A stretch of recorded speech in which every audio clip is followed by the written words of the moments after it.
One of the main reasons people tell me they don't want to leave a position outside of financial security is lack of clarity and confidence around what to do. This feeling can 100% be remedied if you are ready to do the work.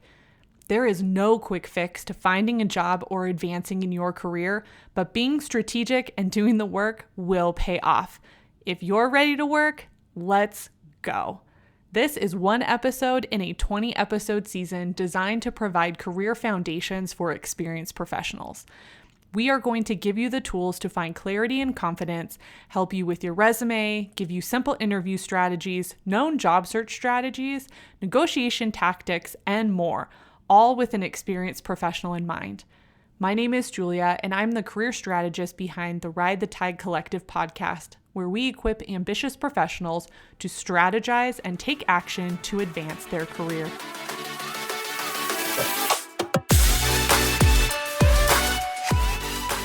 Welcome to episode 6 of season 2, where we are going to talk about tips to achieve a positive mindset in your career. As someone who tends to question everything, having a positive mindset does not come naturally to me.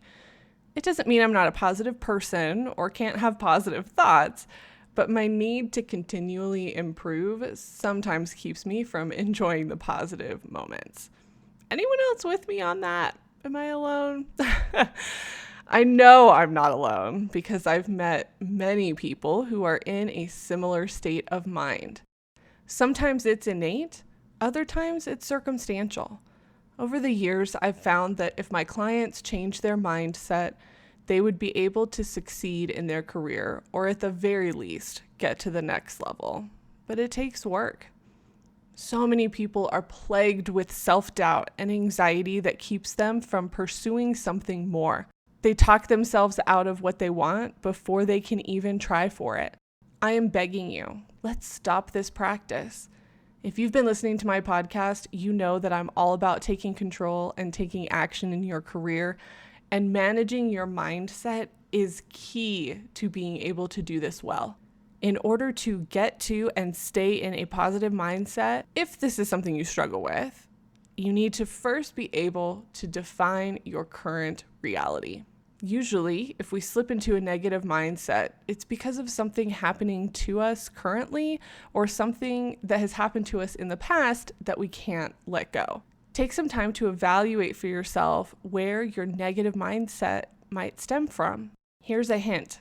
It stems from something. You could call it a trigger. It could be a way you were treated, a behavior, a situation. Any number of scenarios can be a trigger for you. Through the years, I've met with many professionals who were amazing at their job and had a great career, but they held themselves back because of self-doubt. For some of them, the self-doubt stemmed from something that was told to them at some point in their career, the trigger. Not only have they internalized this perceived truth, but they have let it hold them back. In turn, it has created a negative mindset that has kept them from reaching their potential.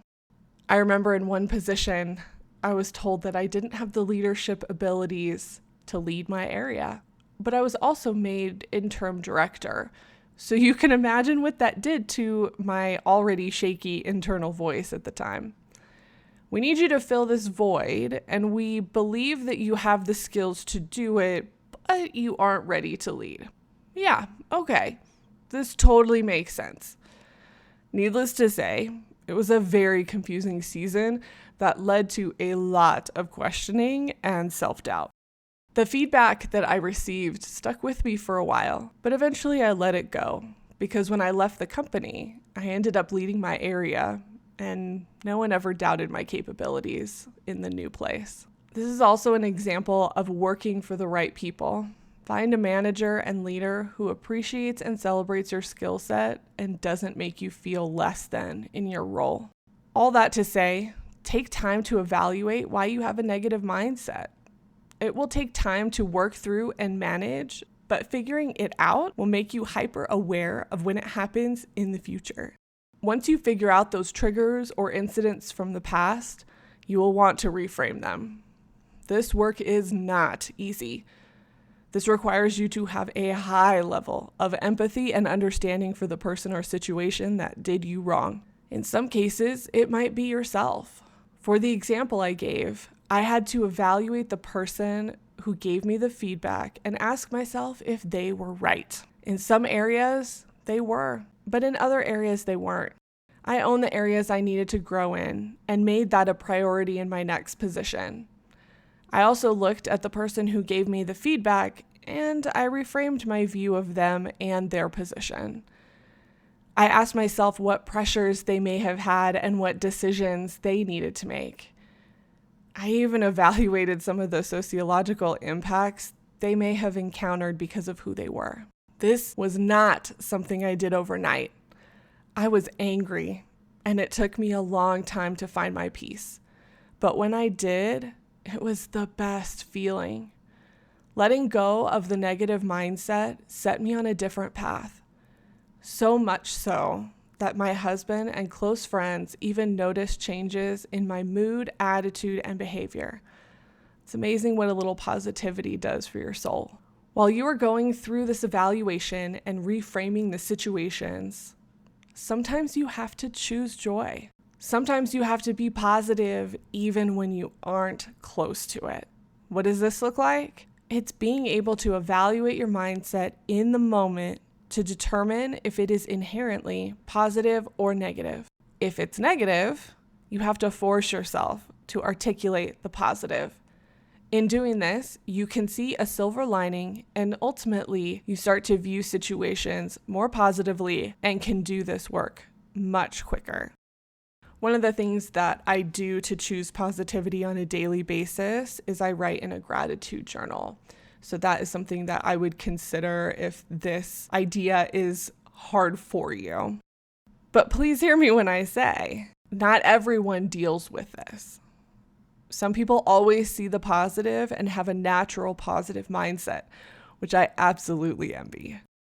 But even the most positive people have negative things that happen to them and that can eat away at them without them knowing. I have a friend who is an eternal optimist, and not much can bring them down. But I noticed a work situation that completely changed their mood from positive to stagnant and in some cases negative. This person was self-aware enough to know there was a problem and sought out help quickly. It resulted in them leaving their position for a new environment that appreciated a positive mindset. One other thing that I should add is sometimes therapy is needed in these situations where the trigger or the past trauma is something more. So that is something that you will have to evaluate for yourself when you're doing this work. Now, if you are familiar with any other mindset work, you know that there are many types of mindsets that you can have. In the case of this podcast, we're talking about positive and negative mindset, but there are two more widely known mindsets called fixed mindset and growth mindset. Popularized by Carol Dweck in her book, aptly called Mindset, she defines a fixed mindset as one in which our personalities and abilities are static, which means we won't be able to change because of who we are. Someone with a fixed mindset avoids challenges, they give up quickly, they ignore feedback, and usually are threatened by others' successes. This person tends to make excuses for why they can't do something. For example, someone with a fixed mindset might say, I won't be a financial analyst because I'm too old to learn how to use the software. They are using the excuse of being old to hold them back from a career option.